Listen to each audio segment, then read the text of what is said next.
How are your parents? I've seen a video. They're here. They are here. Yeah. They in Chicago here. Yeah. Because I saw a video of, I guess your dad's tooth came out. Did you punch him? Was it a family squabble? What happened there? Just fell out. Just fell out. Yeah. Decay. You get to that age, teeth just start dropping. Yep. They're always on tour. The amount of times the past week since they've been on tour that I've shouted either "Stop looking at me" or "This is my place of work." Smile, honey. I want to take a picture. It's like, I work here. You know, like I've worked. Like it's not doing this for so fucking long. It's still just like a circus to some people. You know, it's like this. That's what I do. So where are they now? Milwaukee. Okay. They got so high last night. Did you see them? They were like fucked up. They spilled out of the car into the hotel. They were like laughing for no reason, like idiots. So I got them into their room and I left them. Went to shower, got on the bus, woke up in Chicago, and they're Ubering to Chicago from Milwaukee. Really? Insane. I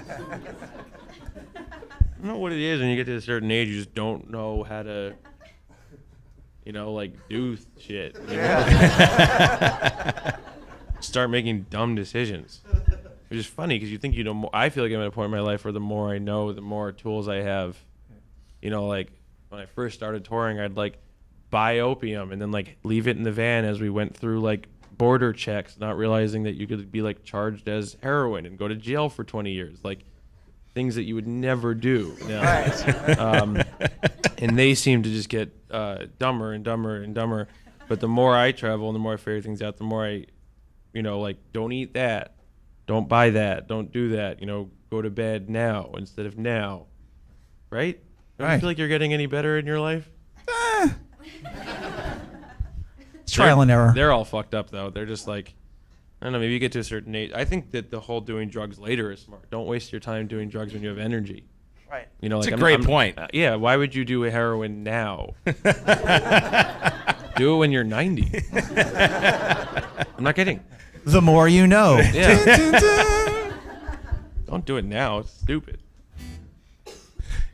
Talking before about the Stone Pony being this an iconic spot, and I know when you're playing the Riv tonight, a couple years ago you played the Riv, and you're like, this is the biggest show we've played to date. Is there anywhere that you want to play that you haven't yet, something specific that you're just like, I would love to get on stage at that festival or that venue? Radio City. Oh, okay. Yeah.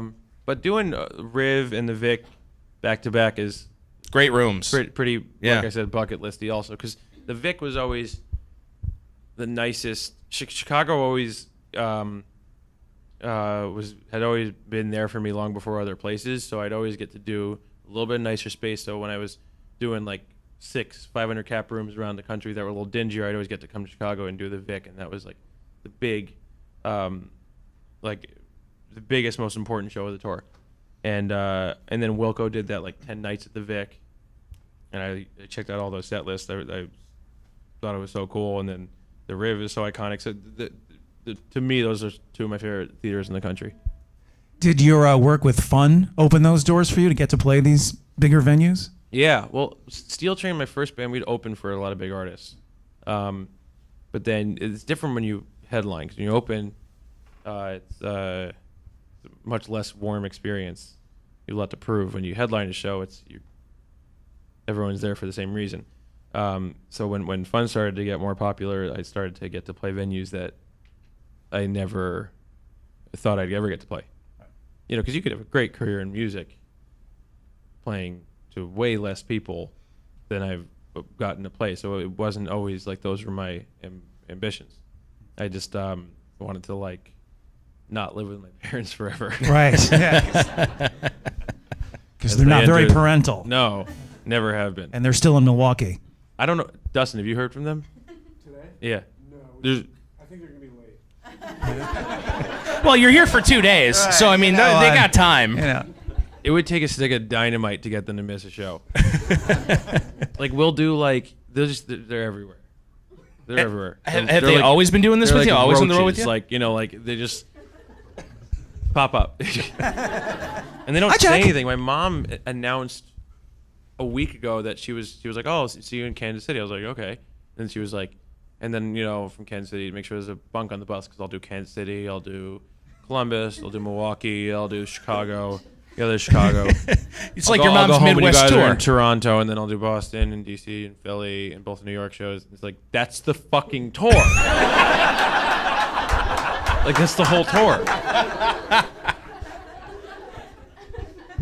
Are your parents selling their own merchandise too? They could. Absolutely. Someone had a sign at the Kansas City show, a giant sign that How are the deals? he was referencing a private joke with my father.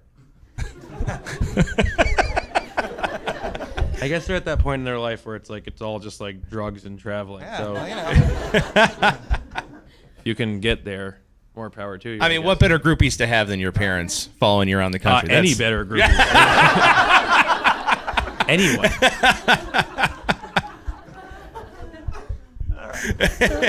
Just pick one.